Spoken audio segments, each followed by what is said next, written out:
Daniel Toroitich Arap Moi, naapa kwamba nitakuwa mwaminifu kwa Jamhuri ya Kenya na kuitumikia kwa moyo wangu wote, na kwamba nitahifadhi, nitalinda na kuitetea katiba ya Kenya kwa mujibu wa sheria.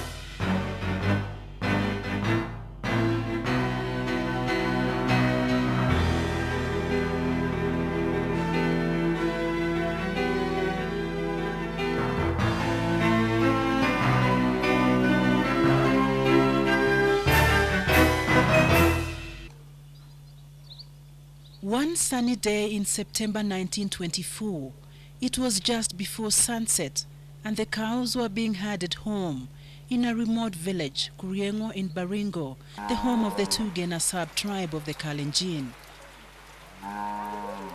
The women were preparing to milk the cows, but one woman was unable to perform that task. Kaban had just given birth to a bouncing baby boy. She named him Toroitich. Young Toroitich grew up herding livestock among his peers, as was customary of the Tugen. He attended a mission school and was later to be baptized Daniel.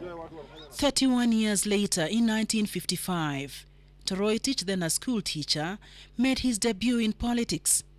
He was elected to replace one John Tameno from Kajiado, who had resigned as Rift Valley's representative in the European-dominated Legislative Council, LegCo. In the successive years of intense campaigns for Kenya's independence, Moi worked closely with other African representatives in the LegCo. In 1960, Moi, together with the late Ronald Ngala, founded the Kenya African Democratic Union KADU. The aim of the party was to defend the rights of the smaller ethnic groupings in the face of the Kikuyu and the Luo, who were the majority in KANU, led by the late Mzee Jomo Kenyatta. KANU won the independence elections in 1963, and Moi, a fierce legislator, is famously reported as saying that the opposition must be strong in order to keep the government on its toes. Well, the late President Kenyatta soon convinced Moi, who was chairman of KADU, to disband his party and join KANU, thus immobilizing the only opposition to KANU. As a reward, he appointed a Minister for Home Affairs in 1964. Moi was to work closely with President Kenyatta. And in 1967, just 4 years after independence, Kenyatta named Moi his number 2, a post he held until Kenyatta passed away in 1978. I find painful to speak about Mzee Jomo Kenyatta, who has been my father, my teacher. As vice president, Moi was perceived as unambitious and fiercely loyal to his boss. The power barons around the late president did not view him as a real threat to their hold on power at that time or in the near future. Naapa kwamba nitakuwa mwaminifu kwa Jamhuri ya Kenya na kuitumikia kwa moyo wangu wote. When Moi took the oath of office in 1978, the then so-called Kiambu Mafia, who had been exercising the real power during Kenyatta's twilight years, dismissed Moi as a passing cloud.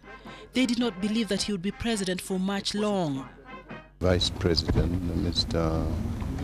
Daniel Arap Moi is now President of Kenya for the next 90 days until an election is held for the future president of Kenya. Fate had placed Vice President Moi in a strategic position. He assumed his role as president for 90 days, after which elections were to be held. He looked meek and worried, and certain of what the future held for him. He was aware of how badly the Kiambu Mafia wanted him out of the way. Of our father, who passed away last night. When Moi assumed the reins of power, Kenya was a vibrant economy, raring to go. And the president was determined to make it even more vibrant. A development conscious leader, you could say. Coming from an arid region, environmental conservation was close to his heart. He traversed the country, personally taking charge of soil conservation programs. Remember the Gabions? He rolled up his sleeves and got down to work. What better way to lead than by example? Mawe.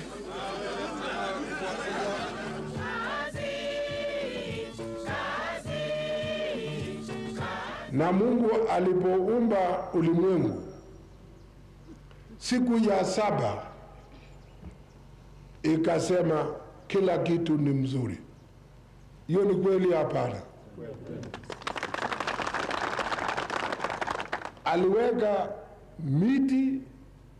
miti ya kusitiri au kuweka maji, miti ya kutumia kwa kuni, miti ya aina yote, miti ya kuwezesha nyuki kupata asali au kunyonya maua atengeneze asali. He was certainly at peace with the greenery. The tree nurseries were nurtured with tender care, and there were probably enough trees to his name to make Professor Wangari Maathai very envious.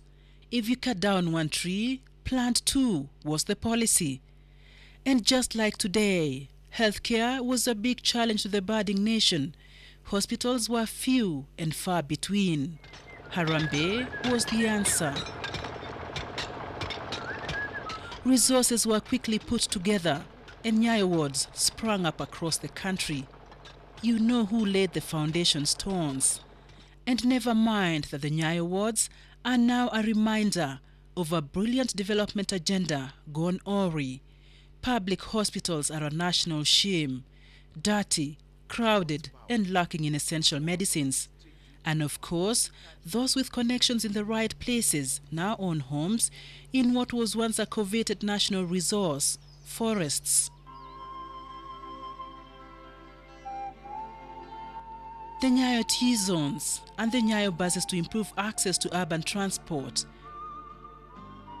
And oh yes, the Nyayo Pioneer car were all part of the grand plan.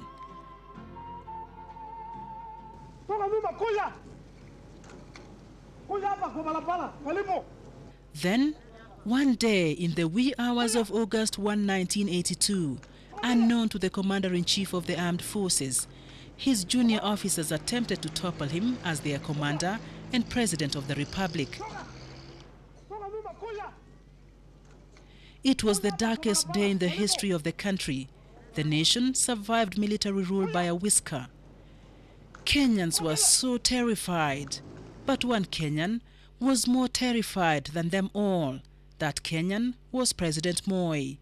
Clearly shaken, the president sought to assure Kenyans that all was well after all. So, at 6 p.m. August 1, 1982, the president went on national television, the then Voice of Kenya. Yale yaliyotokea leo asubuhi kwa muda mfupi iliyoletea wananchi wasiwasi mwingi. Well, that was perhaps the only time you ever saw a nervous Moi. That Sunday, he emerged from the studios a totally different man. Priority number 1, never again. No one would ever again attempt to wrest power from him using unconstitutional means and perhaps not even constitutional. Political survival became his primary concern. The president then started dislodging remnants of the Kiambu mafia who had surrounded him. The following year, in 1983, then powerful Minister for Constitutional Affairs Charles Mugabe Njonjo was forced to resign on allegations of trying to topple Moi with the aid of unspecified foreign masters. Moi set up the Njonjo Commission of Inquiry, in which he was accused of being a traitor. President Moi promptly pardoned him, and a completely humiliated Njonjo retreated from public life. Then followed a crackdown on political dissidents and underground movements agitating for greater freedom. Many people were put behind bars. The so-called Mwakenya dissidents were detained, often without trial, on allegations of trying to undermine the legally established government of Kenya. The president then put machinery in place to ensure that the ruling party, KANU, became the supreme organ of the land. Some 9 years after the coup attempt, President Moi was to admit that August 1, 1982 was indeed a turning point in his checkered political career. Mpaka mwaka wa 82 si tulikuwa na watu kitu kimoja.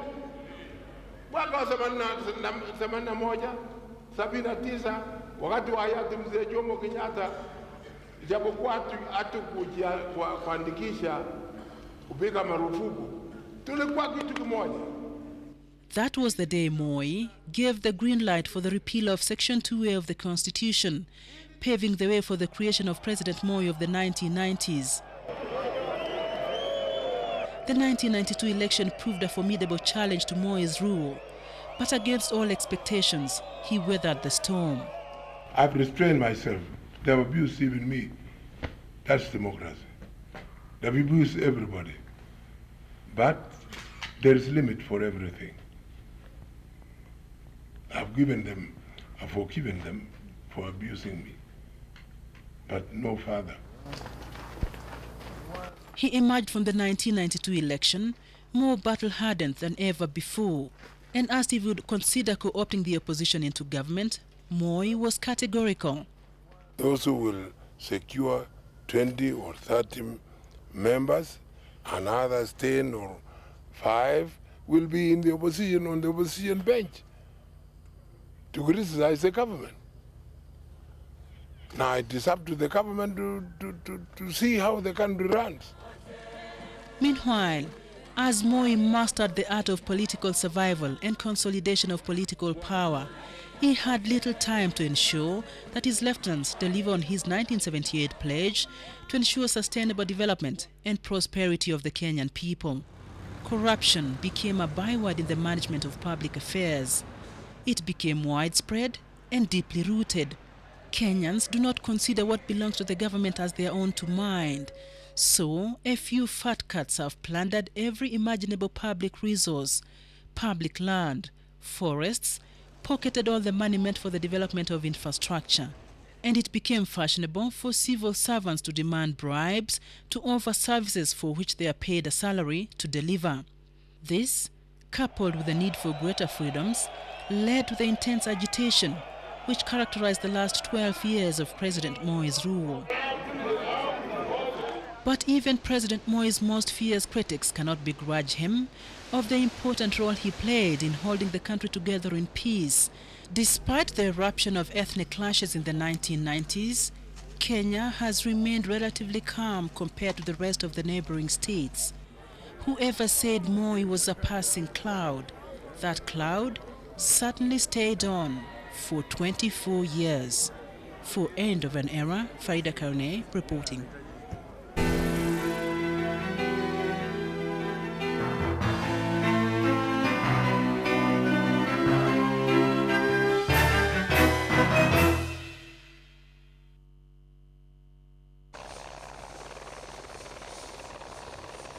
To many of his critics, Uhuru Muigai Kenyatta, the 42-year-old graduate of economics and political science, crash-landed on the political scene just over a year ago, plucked from relative political oblivion by his mentor, President Moi. Few saw it coming. However, according to informed sources within the corridors of power, Project Uhuru was indeed a project, a long-term undertaking dating back to 1993. Of course, at the time, Moi's retirement, or indeed Uhuru Kenyatta's role in it, was still hazy. But President Moi wanted Kenyatta's son on his side. After all, his father founded KANU and wooed him over from the then opposition Kenya African Democratic Union KADU. In the first multi-party election in 1992, Uhuru was then working closely with the leader of the unregistered Sabasaba Asili Party, Kenneth Matiba, and later with the Democratic Party's Moi Kibaki. But Moi won the 1992 election against all odds. Most of the Western world countries have been partisan. They've been supporting members of the opposition. He won anyway, and he started making overtures to Uhuru to abandon his undercover activities within the opposition and work with him and for him in the ruling party. At that time, Moi desperately needed the populous Kikuyu on his side, and the Kenyatta name he hoped would work magic to restore the confidence of the community, which had little regard for him. It is rumored that Moi even promised to nominate Uhuru to parliament. But suspicious of President Moi's intentions, Uhuru declined the nomination offer. Come 1997, and Moi was back on Uhuru's case. This time, he wanted him to contest the Gatundu South parliamentary seats. Moi was, however, categorical that Uhuru had to run on a Kanu ticket. Uhuru is said to have told the president of the hostility towards Kanu in central Kenya. Give it a try, persisted the president. He did, and lost to Moses Muhia, then of the Social Democratic Party. I would possibly agree that it is not my initiative, because as I've been a team player, and I have always been ready to work with anybody who has the interests both of our party and of the country at heart. And from that perspective, I think I was prepared to play, as I've said many, many times in the past, any role that I would be offered, either by my party or by Kenyans. Even the decision to contest the highest job on the land was not entirely his own. But there had to be a way to push Kenyatta's son Uhuru to the political limelight. How about Thika Kanu branch chairman? Okay, not good enough though. Give him additional duties. Then, in 1998, Uhuru was chosen to head the Disaster Emergency Response Committee. The committee was charged with the responsibility of coordinating and raising funds for relief activities in northern Kenya. He probably was not sufficiently prominent in this position. And how about tourism? A complete disaster after the Likoni clashes in 1997. Trying to sort out the mess might give him the exposure. So, he was appointed chairman of the Kenya Tourism Board. The year is 1999. He did a fairly good job in restoring confidence in the industry, whose image had been badly dented by insecurity. Meanwhile, it's been more than a year since Moi named his cabinet after the 1997 general election, but he still has not named a vice president. Several names are touted as potential vice presidents: Kalonzo Musyoka, Musalia Mudavadi, and Katana Ngala. Mudavadi and Ngala even take turns in parliament, acting as leader of government business, a job normally done by the vice president. 14 months after naming his cabinet in January 1998, Moi reappointed Saitoti as vice president. In the meantime, the professor of politics has started giving indications that he will call it a day after his final constitutional 5-year term, which expires on January 4th, 2003. Few believe him, but he goes on the record anyway, not once, but countless times. People overseas think that Moi would like to cling to power.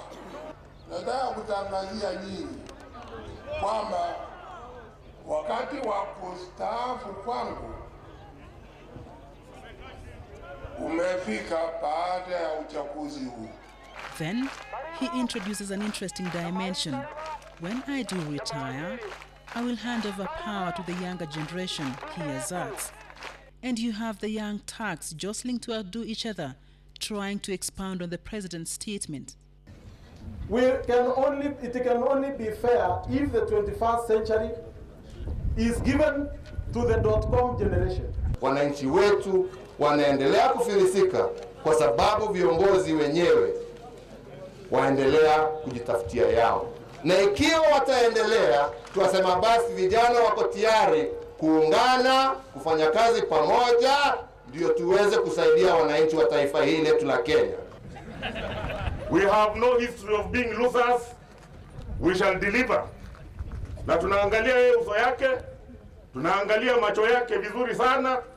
Tunataka atumie sign yoyote kuonyesha ni direction gani, and will be in full combat gear. Elders katika bunge, kila mmoja wao akiwa mwanasiasa anasema mimi niko na vijana. They are proud of the youth. Mimi niko na vijana. I think it is time hata sisi kama vijana tuseme sisi tuko na wazee. Of course, Professor gives no age limit to the young tax generation. He's mentioning no names either, and hope is kept alive since many of them believe they fit the young tax bill. So, all the president's men line up in his praise. Then one day, he returns from a foreign trip and looks deliberately at the battery of cabinet ministers who have trooped to the airport to meet him, and according to him, none among them is good enough to succeed him. They all laugh and clap hard. His then Vice President George Saitoti is among those present. As usual, everyone thinks that the president is cracking a practical joke. Well, maybe he was, but then again, he was serious. By his own admission, it had taken him 4 years of careful consideration of his cabinet to come to the conclusion that none among members of his cabinet were fit to succeed him. And so in October last year, President Moi decided on the need for a crash succession program, quickly nominating Uhuru Kenyatta to Parliament and appointing a minister soon after. The young Turks are meanwhile still singing his praises as they help him craft the merger between KANU and the defunct National Development Party, the NDP. In March this year, the merger deal is sealed and Uhuru Kenyatta, Musalia Mudavadi, Kalonzo Musyoka, Ketana Ngala, alongside NDP's Raila Odinga, are placed at the ruling party's top hierarchy. The deal achieves two purposes. It ages out Moi's long-term friends, Joseph John Kamotho, who was then Secretary General of KANU, and then Vice President George Saitoti. Secondly, the merger gives KANU a much-needed facelift. Besides, it boosts its parliamentary strength, with 21 MPs crossing over from the NDP. By now, many have a rough idea that the merger lineup has something to do with Moi's succession plan. But just a select few are privy to the details. Few know that Uhuru is in fact the first among equals, slated for greater things. Sources tell Nation TV that in fact before the merger deal, some of those within the party who harbored ambitions of succeeding Moi were summoned for a meeting with the president at his Kabarak home. Those present included Uhuru himself, Kalonzo Musyoka, Raila Odinga, Musalia Mudavadi, and William Ruto. They all commit themselves to supporting whoever Moi picks as the ruling party's presidential candidate. At that stage, it was easy to extract that commitment since Moi had not indicated that it was in fact Uhuru he had settled on. 5 months after the merger deal in March this year, Moi shows up at a public rally in far-flung Mount Elgon district to anoint Uhuru as his preferred heir. It's a day Moi will probably never forget. Although he was his usual self, confident and finding something to tickle him, it was the beginning of the worst rebellion ever Moi has ever had to endure in his party. For End of an Era, Farida Kaune reporting.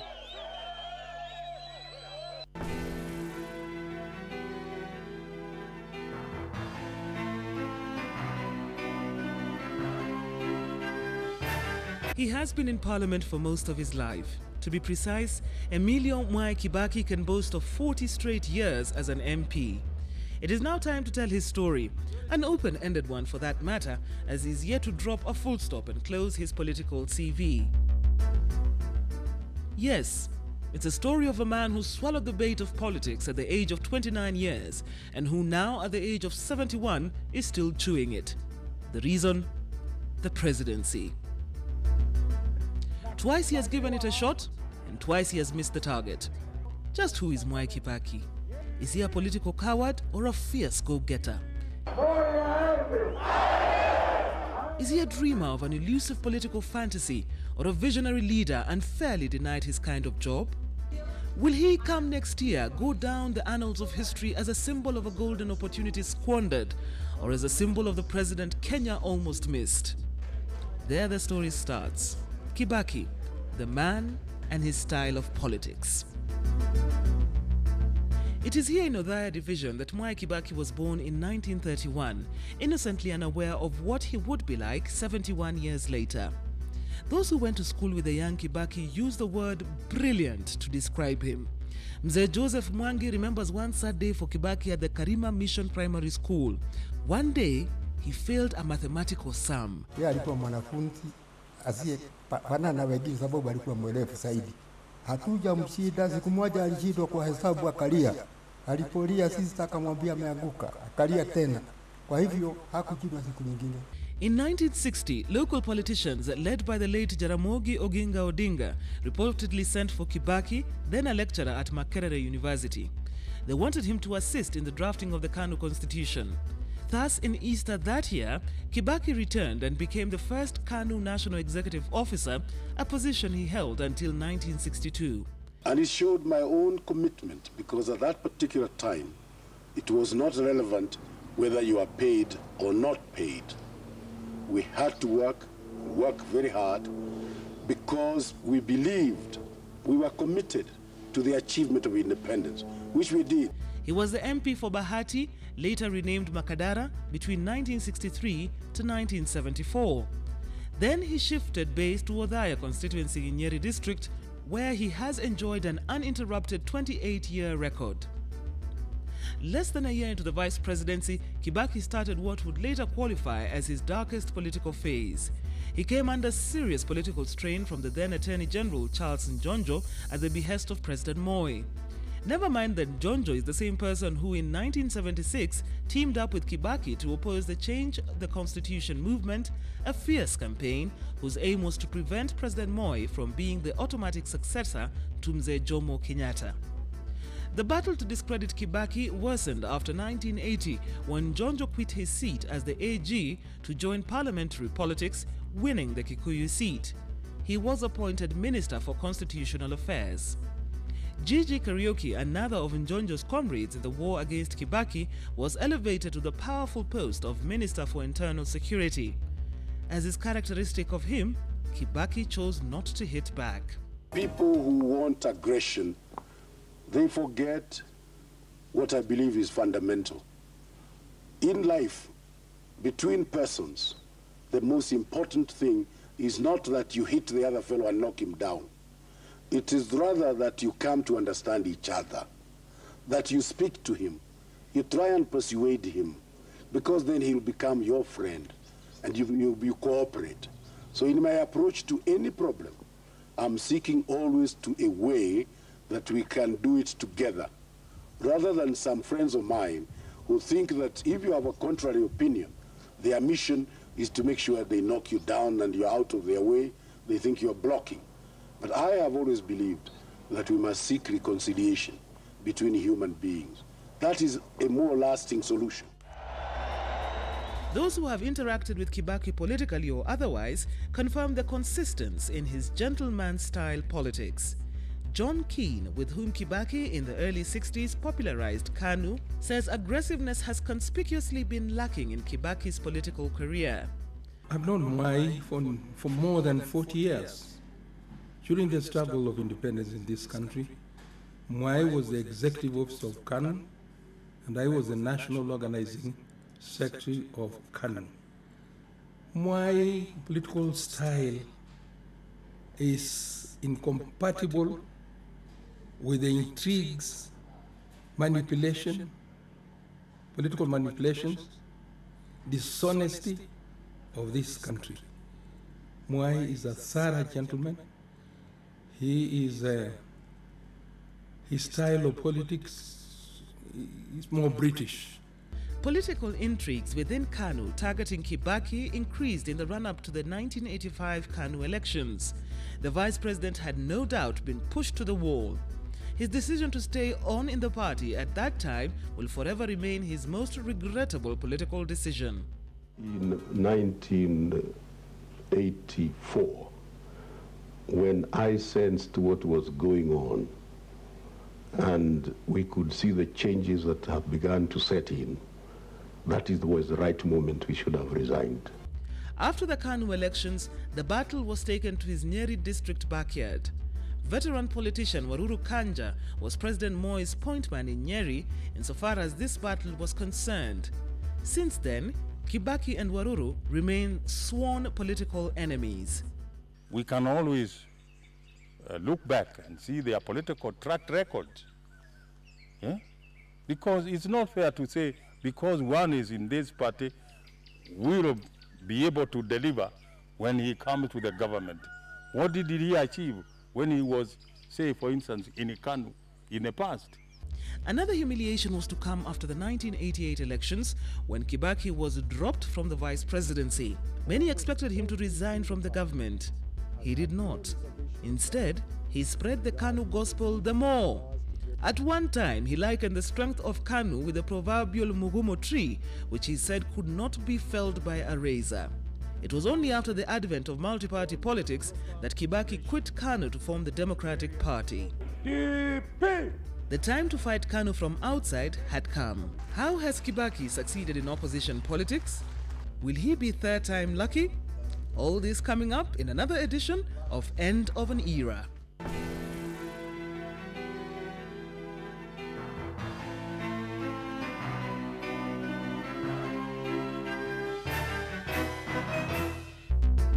In 1989, communism collapsed, and with it went 3 decades of a Cold War between the former Soviet Union and its allies, also known as the Eastern Bloc, and the United States and its allies, known as the West. And with that emerged a new world economic and social order. There was now only one superpower, the United States of America. Every country on the globe had to sing its song, and Kenya was not an exception. In such a world, Cold War deterrence is no longer enough. To maintain peace, to protect our own citizens and our own allies and friends, we must seek security based on more than the grim premise that we can destroy those who seek to destroy us. Dissent became open. Phrases which would previously have landed one in detention became an anthem. The wind of change had started to blow across Kenya. They have accused me of masterminding disorders here. You name it, they've accused me of it. Eventually, Moi gave in to pressure. In a historic KANU National Delegates Conference of 1991, the ruling party was mandated to scrap Section 2A of the Constitution, which had made KANU the only legal political party. Kitu mimi nauliza nyinyi leo,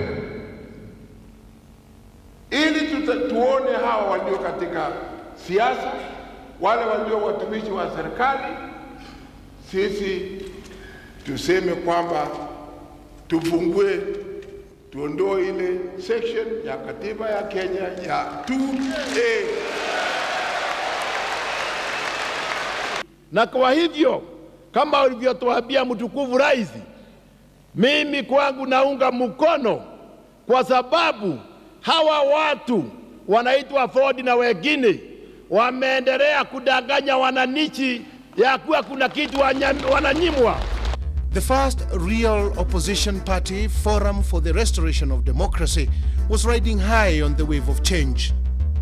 Then, President Moi's once trusted friends started to desert him. They went one by one.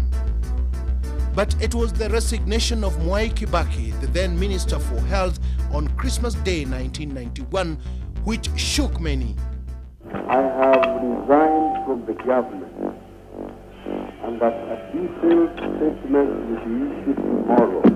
He was later joined by powerful politicians, mainly from the Central Province, to found the Democratic Party.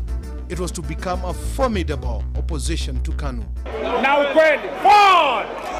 But it was Ford which was the real challenge. It attracted hundreds of thousands of supporters, and for a while it looked set to wrest power from Moi. But that was long before the disintegration. Apart from the Democratic Party eating into the opposition vote, Ford, the once indomitable party that shook the nation, split into two. Ford Kenya, led by Jaramogi Oginga Odinga, and Ford Asili, led by Kenneth Matiba. Moi took full advantage of the disunity in the opposition to beat them fair and square in 2 successive elections.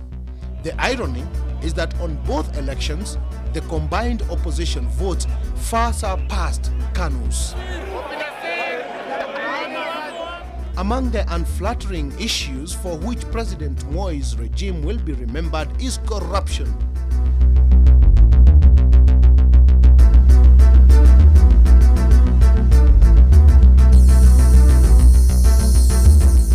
Despite a declared war against the vice, there was massive plunder of state resources that disaffected both Kenyans and her donors. It is the vice that led to the chilly relationship between the government and the Bretton Woods institutions. The IMF did not say establish CASA. The IMF said, we agree to fight corruption. You agree with that? How are you going to fight it? The government said, okay, we will set up CASA. CASA was functioning. CASA was showing results. The court said CASA is unconstitutional. We have no quarrel with that. That's the business for the court. The question becomes, if it is not constitutional, how are you going to fight corruption? But perhaps the worst scars left by the wind of change are those of tribal clashes. For the first time since independence, brother rose against brother, leaving a trail of bloodshed and destruction in the aftermath. In parts of Nyanza, the Rift Valley and Coast provinces, hundreds of people were killed and thousands others were displaced during the clashes. But it is the people with whom Moi worked, how he chose them, how he dumped them, and how he recycled them that baffled his subjects. Charles Jonjo is a case study. In his day, he wielded absolute power. Yet, at that time, he was a civil servant. Once in a while, he hiked a lift in the presidential limousine. When his time came, he fell with a thud and left the scene in disgrace. About 10 years later, Moi needed him. He was rehabilitated and is now an ardent supporter of Moi's. And it was not only Jonjo. Many others found themselves in the same cycle. Joseph Kamotho and George Saitoti are just but the latest casualties. That was Moi's style of playing game, and he won it. As he leaves the field, it may be right to say that Moi did not lose to the politicians after all, but rather it was communism that died, and with it came a new world order. Moi fell to the new world economic and social order.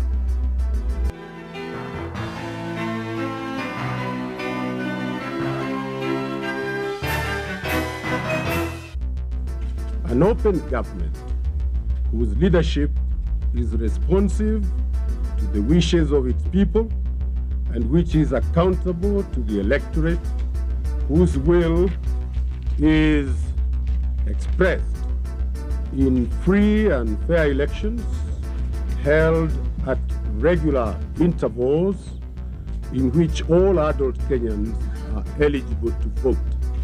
That is the government that the Democratic Party promises to establish in Kenya. And with that statement, Mwai Kibaki was a transformed politician.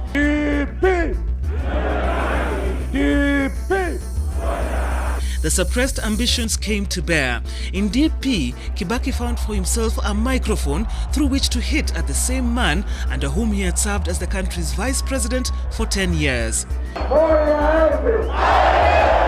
The DP euphoria spread like a bushfire across central Kenya, but it was later to be challenged by a similar euphoria that competed for attention in the same region, the Ford Asili euphoria, or simply Kenneth Matiba.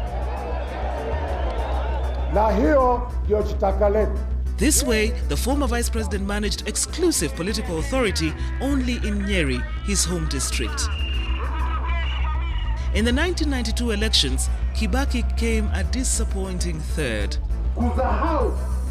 Matiba was later to bow out after giving President Moi a run for his money in the 1992 elections, thus giving Kibaki more room to spread the DP tentacles and eat into the Gema vote bloc. All these are the most... And in 1994, Jaramogi died, triggering leadership wrangles in Ford, Kenya.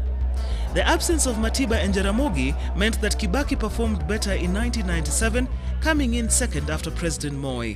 Almost every single party has had no reservation whatsoever regarding the need for us to get rid of Moi. He took up the seat as leader of the official opposition in Parliament in 1998. After losing for the second time, the opposition realized it was time to change its approach to politics. Together with Wamalwa Kijana of Ford Kenya and Charity Ngilu, then in the Social Democratic Party, Kibaki, as the opposition chief, embarked on a mission seeking a united front. A strong opposition would, among other things, counter KANU, especially for the fact that President Moi was around the same time wooing Raila Odinga from the opposition. Kibaki, Wamalwa and Ngilu founded the National Alliance for Change, eventually transforming the alliance into a party, the National Alliance Party of Kenya.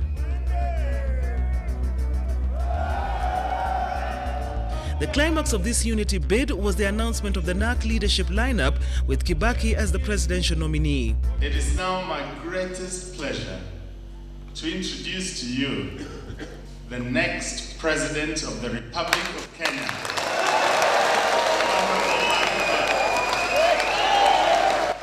Tulipoanza ilikuwa tu kwamba sisi tuliamini lazima tupate njia ya kuunganisha Wanakenya ili tufaulu na tutimize yale tulitaka kutimiza 1992 na 1997 na hatukuweza kuyatimiza kwa sababu tulikuwa tumegawanyika. A significant boost for Kibaki and NARC came when renegade top KANU officials and ministers quit the party and government to join the opposition through the Liberal Democratic Party. They were protesting at President Moi's open preference for Uhuru Kenyatta as his successor. Their driving force was to fight KANU from outside through supporting the idea of a single opposition presidential candidate. It now gives me great pleasure to present to you our next President of Kenya, Honorable Mwai Kibaki.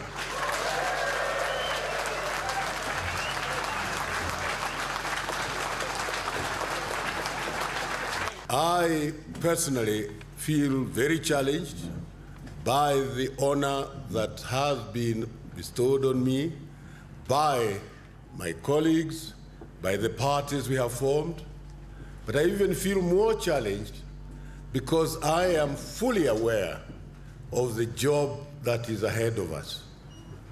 But I am encouraged by one thing. When I've looked around and talked to people with whom we have finally agreed on how to proceed, and with whom we have begun putting together the manifesto we shall present to Kenyans, I am convinced that we have a team which is going to be very, very strong, very powerful. This unity of purpose brought forth the National Rainbow Coalition. Once again, the lucky card fell on Emilio Mwai Kibaki. That is the political path Mwai Kibaki, who's now 71, has walked in the opposition politics. From a clenched fist salute to a two-finger salute. One wonders, how will Kibaki treat those who cleared the path for him? How will he manage to hold together the fragile parties under NARC? What role is he likely to play to ensure NARC, if it forms the next government, survives the 2007 elections without him? All this in the next edition of The End of an Era.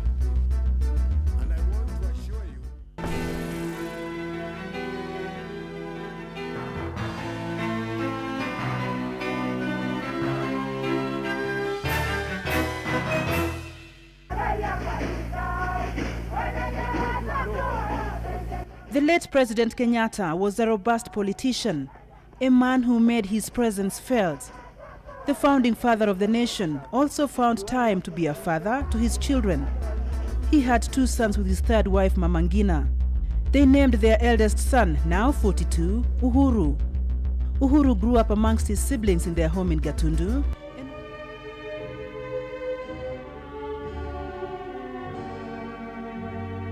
and was only 18 when his father died.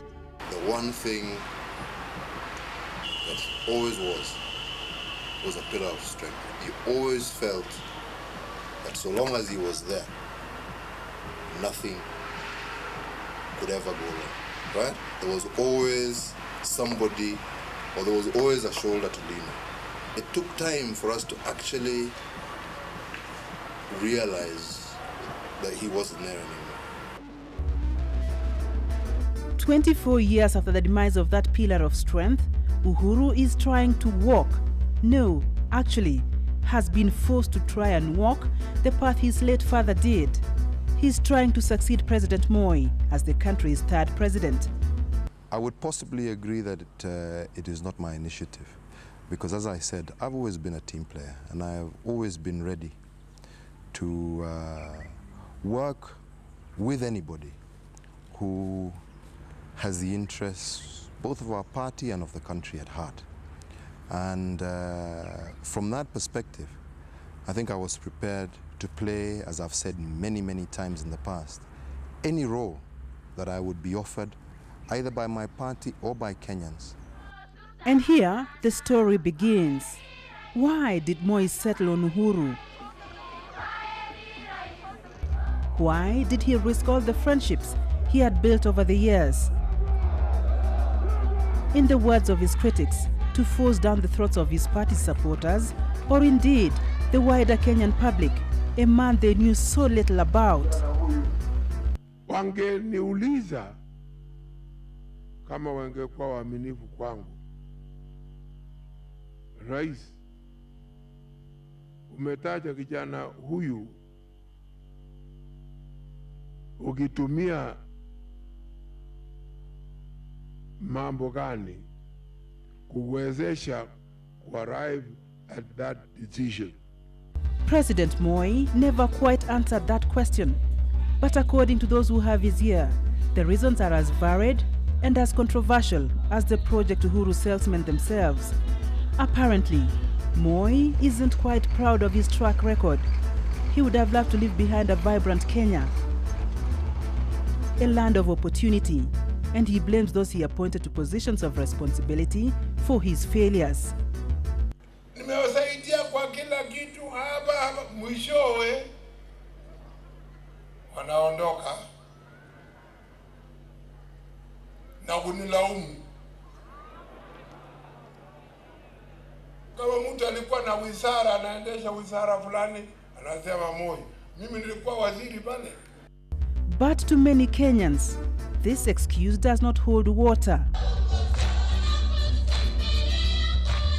The buck stops at the presidency. Being Kenya's chief executive, the president could have fired such government officials and hired competent men and women. He didn't. Instead, political patronage replaced merit in the management of public affairs over the years. Now, Uhuru's salesmen argue that Moi wanted Kenya's third president to make a clean break, to start afresh, and he thought those who had worked under him knew no better way of managing public affairs other than patronage and personal entrenchment. He is reported to be painfully aware that his cronies have formed spiderweb cartels that an insider would find difficult to dismantle.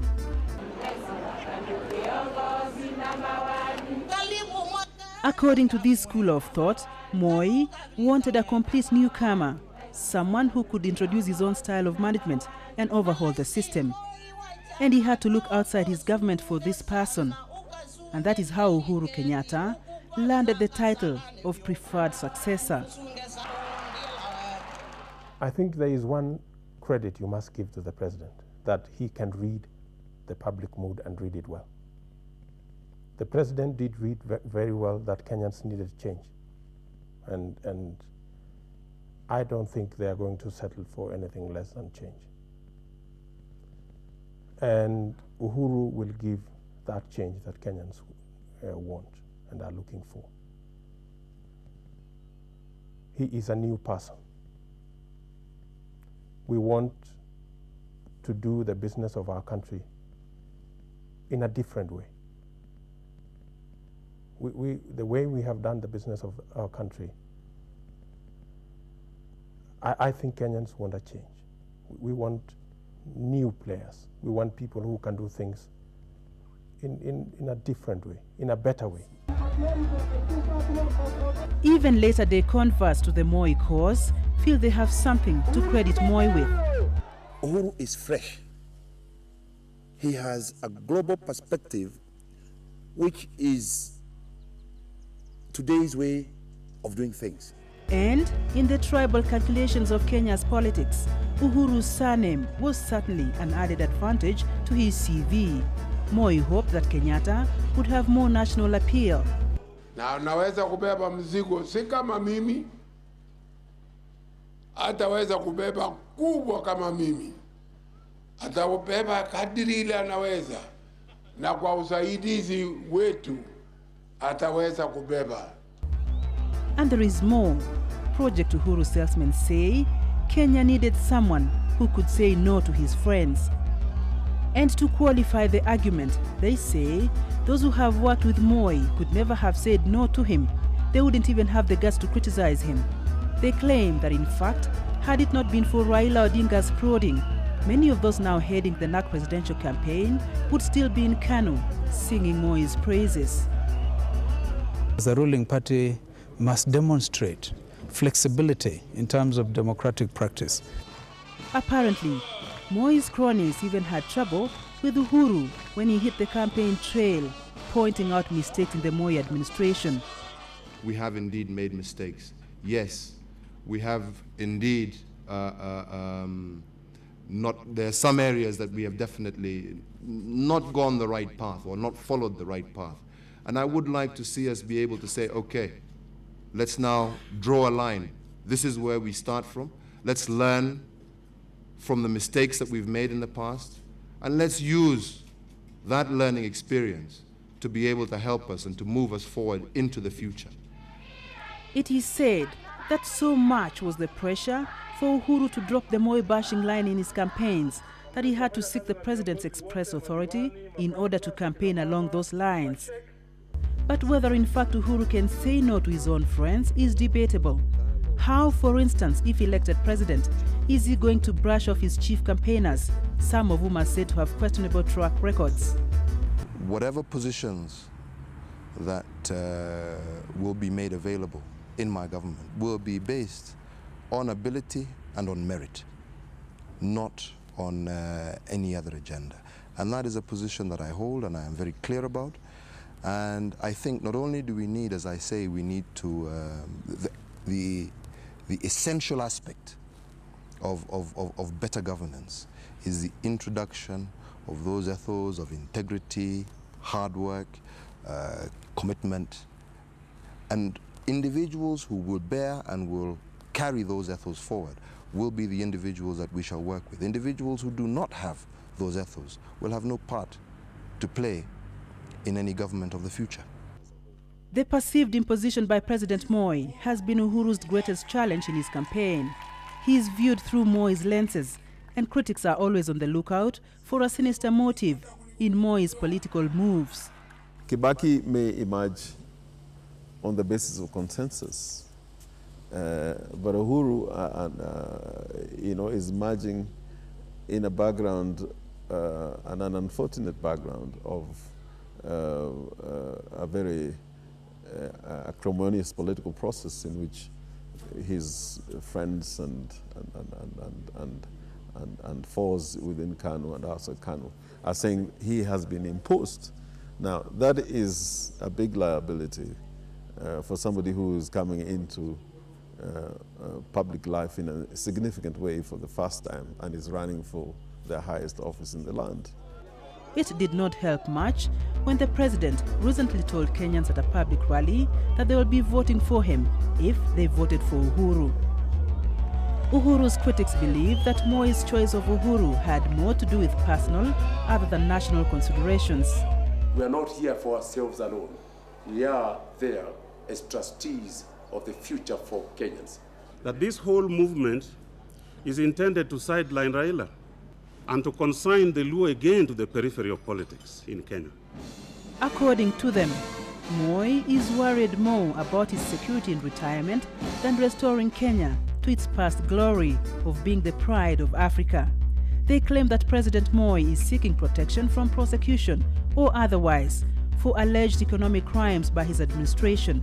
And I don't think that the issue of protection comes in any place. What we need to be able to focus on is where do we want to go? Why do we need to assume that the only way you can gain leadership position is if by cutting deals of protection? No. I think what KANU wants is the leap into the future. But whatever the reasons for Moi's choice of Uhuru, that's all now water under the bridge. Uhuru Kenyatta is leading KANU's war against an immense opposition onslaught in the battle for State House. Will he weather the storm, or will he hand KANU its first defeat in 39 years? For End of an Era, Farida Karone reporting.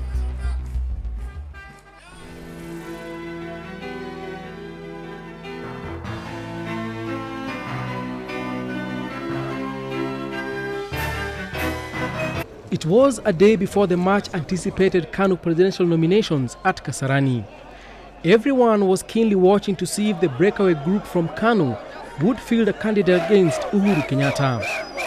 Raila Odinga and his newfound allies chose KANU headquarters at KICC to make the stand known. Itakuwa ni kitendo cha usalata mkubwa kwetu kama viongozi kwenda Kasarani kule tukiwa kama tunajua matokeo ya Kasarani tayari yanajulikana. They would not, after all, go to endorse Uhuru's nomination. 2 days earlier, Raila led his cabinet colleagues in quitting government. We, the three undersigned ministers and an assistant minister, do hereby tender our resignations from the government as ministers with immediate effect. Kalonzo Musyoka was not there, but he eventually quit his comfortable cabinet posting and joined the rugged world of opposition ranks. His announcement came just hours before the Rainbow Alliance members made their way to Uhuru Park for what would turn out to be a turning point in Kenya's opposition politics.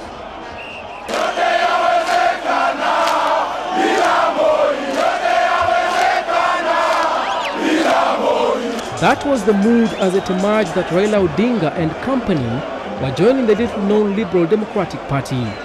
But that was not the end. The LDP was joining forces with the National Alliance Party of Kenya to form the National Rainbow Coalition, which now poses the strongest challenge to KANU's rule since independence.